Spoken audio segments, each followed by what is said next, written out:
নমস্কার, আমি অন্তর। আশা করি আপনার সবাই ভালো আছেন। তো আজকে ছোট একটি ভিডিও নিয়ে আসলাম। তো ইতিমধ্যে একটি সমস্যা নিয়ে আসছি। এটা হচ্ছে রিয়েলমি C53 মধ্যে একটি ফোন। এই ফোনটির সমস্যা হচ্ছে চার্জিং ইউর, এবং চার্জে ঢোকালে চার্জারটি অফ হয়ে যাচ্ছে। এই ফোনটি কীভাবে সমাধান করি, এবং অনেক টেকনিশিয়ান রয়েছে যে অনেক বিভিন্ন চার্জিং হিসাব করে এবং সমাধান হয় না। এটি মূলত থার্মাল বা আইডি লাইনের সমস্যা। যারা থার্মাল এবং আইডি লাইনের কাজ বুঝে আসলে এই কাজটি সমাধান করতে পারবে। মূলত হচ্ছে এটা আইডি এবং থার্মাল লাইনের সমস্যা, মূলত ডিভাইডার সাইকেলের সমস্যা। এটা হচ্ছে একটি পিস একটি জাম্পারের মাধ্যমে এই কাজের সমাধান করা যায়। যদি আপনি তো দেখেন আমার ভিডিওটি আপনার দেখতে থাকুন। Okay. Object of liquid detected plug out the charger, এই লেখাটা যদি আসে সেক্ষেত্রে আপনার কোথায় কাজ করবেন। এবং অনেকে টেকনিশিয়ান জানে না যে আসলে অনেক, এখানে আমি এখন স্টেপ বাই স্টেপ দেখাবো যে এই সমস্যাটি কীভাবে সমাধান করি। তো এখানে আমি যখন এই চার্জে ঢুকাবো তখন আমাদের চার্জার মূলত অফ হয়ে যাবে। তো দেখেন, চার্জে ঢোকার পরে এখানে আমাকে কোনো শো করবে না। এখানে চার্জে কোনো শো করবে না, বা এখানে চার্জার যদি দেখায় এই চার্জারটা মূলত অফ হয়ে যায়।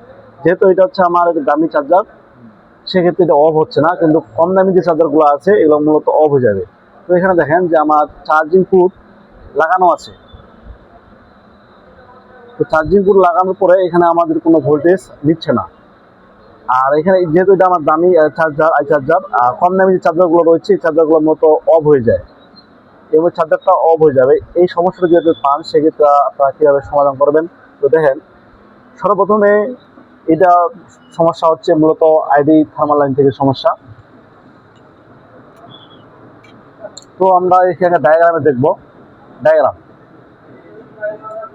তো এটা হচ্ছে থার্মাল লাইন, এটা হচ্ছে আইডি লাইন, এটা হচ্ছে আইডি লাইন। এই আইডি লাইন থেকে মূলত এই লেখাটি আসে, বা চার্জ ঢুকাইলে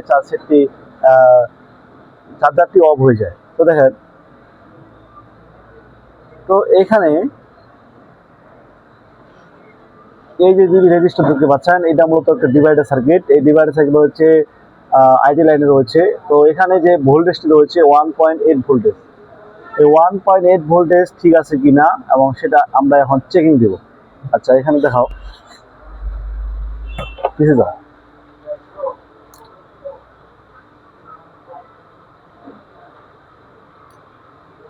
সর্বপ্রথমে এখানে একটা আমরা তার জাম্পার করবো। তারটি জাম্পার করার পরে দেখবো যে এখানে আমাদের ভোল্টেজ কত আসে। যেহেতু আইডি লাইনের সমস্যা, আমাদেরকে সর্বপ্রথমে ভোল্টেজ ম্যানেজমেন্ট করতে হবে।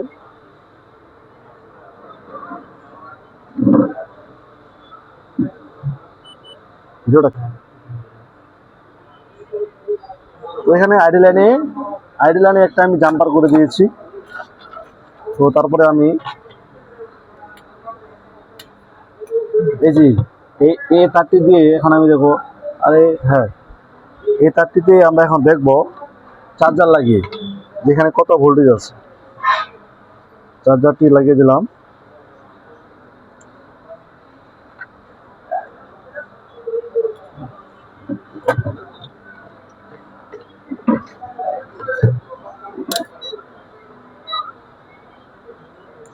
তো এখানে আমি দেখবো যে এখানে কত ভোল্টেজ আসে।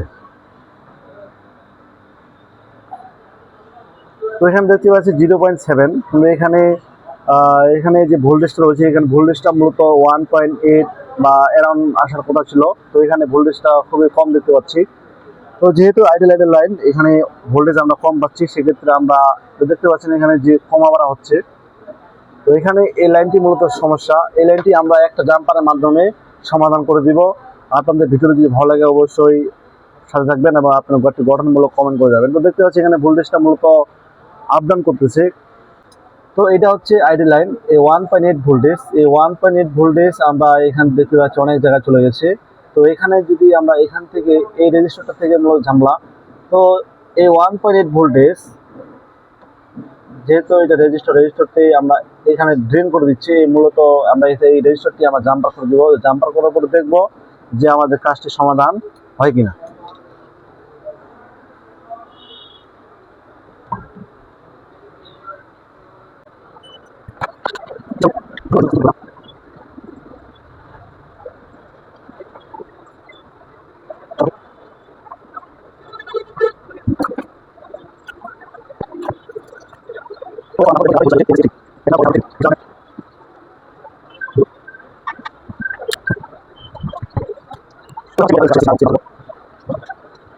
এখানে এই রেজিস্টারের মাথা এখান থেকে এখানে জাম্পার করে দিলাম। এখানে জাম্পার করার মূল উদ্দেশ্য হচ্ছে, এটা হচ্ছে আইডিয়াল লাইন, যে রেজিস্টার থেকে ঝামেলা ছিল, মূলত 1.8 ভোল্টেজ একটা লাইন মিসিং ছিল।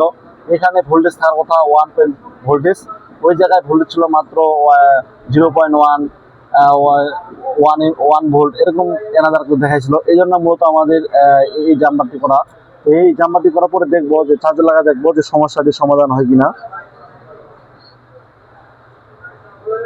তো চার্জে লাগাবো, এখানে দেখাও। তো দেখতে পাচ্ছেন এখানে যে আপাতত ঢুকাই, তো দেখেন এই যে এখানে যে ফাস্ট চার্জিং লেখাটা, আর এখানে দেখতে পাচ্ছেন যে এখানে চার্জ টানতেছে 10 ওয়াট অ্যারাউন্ড।